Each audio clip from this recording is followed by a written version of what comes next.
હું ખેડૂતોને એ જ કહેવા માંગુ છું કે આપણી માએ 3-3, 4-4 જણ્યા છે નહીં, તો એક તો લડવા માટે જણ્યો છે, લડો અને જીતો.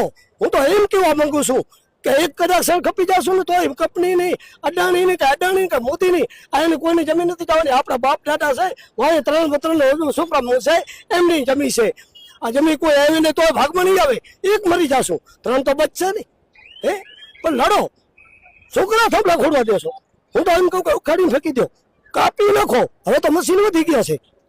હા, હવે તો મશીન વધી ગયો છે. પોલીસ કરીને શું કરશે? જેલમાં રાખશે, મહિનો રાખશે, 12 મહિના રાખશે, પણ એનાથી કાંઈ નહીં થઈ રહે. એનાથી કાંઈ નથી થઈ રહેવાનું. ખેડૂત છીએ, ખેડૂતના દીકરા તરીકે લડવાનો આપણો અધિકાર છે, અને આપણે એને લડીએ તો બીજું કોણ લડશે?